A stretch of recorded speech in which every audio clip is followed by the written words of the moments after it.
列嘅睡球，話說我上一條片咧就講話點樣做咧可以唔使俾啲廁所水彈親自己，當中就有留言問到話點樣預防近期嘅肺炎，同埋佢有啲咩病徵咁話。佢初期病徵同一般嘅感冒好似啊，所以好容易俾人忽略佢嘅嚴重性。點預防啊？都係嗰啲均衡飲食、適量運動、早晚刷牙、充足休息、戒煙戒酒、白杯清水、使用公筷、如廁洗手、每日沖涼、修剪指甲、正面思考、保持愉快、空肚食早餐、少食加工物、傷口貼膠布、共用毛巾、勿摸活家禽、做愛做的事咁樣咯。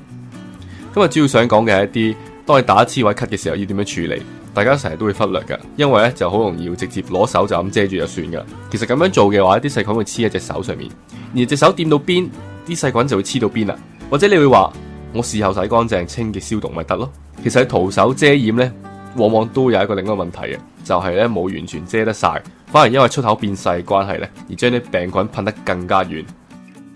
所以我建議用以下呢4種方法嚟處理：用紙巾或者毛巾遮住嚟打啦，又或者如果你冇帶或者咁啱用晒，又或者攞唔切嚟用呢，咁都可以用啲衫袖嚟擋住噶。咁啊着長袖就會方便啲啦，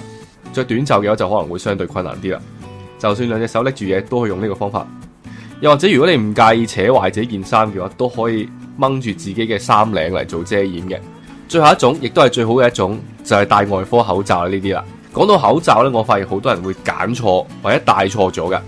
一般嘅外科口罩呢就得啦，唔使用到 N95 嗰啲嘅。而我喺催淚煙入屋對應嗰條片入邊咧所用嘅海綿口罩呢，其實佢主要攞嚟擋粉塵，唔係擋細菌嘅。所以如果要預防傳染病呢，都係要用翻外科口罩。阻隔粉塵呢啲海綿口罩呢，就係需要分上下，而唔需要分正反嘅嚇。而外科口罩呢啲就需要分翻正反啦，因為佢有3層唔同嘅物料，功能都唔同嘅。最外面嗰層防水，中間呢就隔塵同埋過濾，內層呢就吸水。如果你調轉咗戴，反而會積聚更加多外來嘅粉塵同埋病菌，而且亦都有可能因為凸起嘅金屬條個位置呢，導致病菌可以喺呢條罅入邊出入。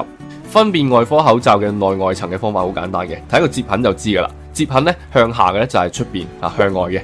向上嗰啲就係內層對住個嘴嘅，又或者睇一條橡筋啦，伸出嚟嗰個位置就係內層啦。最後希望大家注意衛生，祝大家身體健康。今次條片嚟到呢度，再見。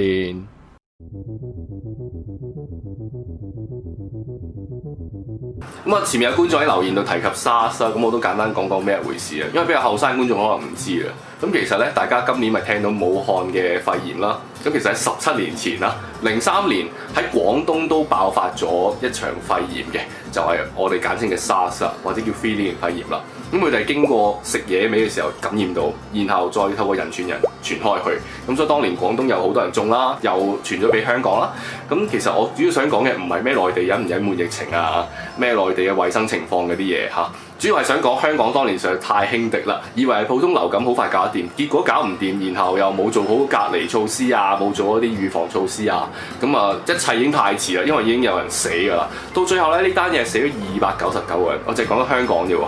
香港成1000幾人感染，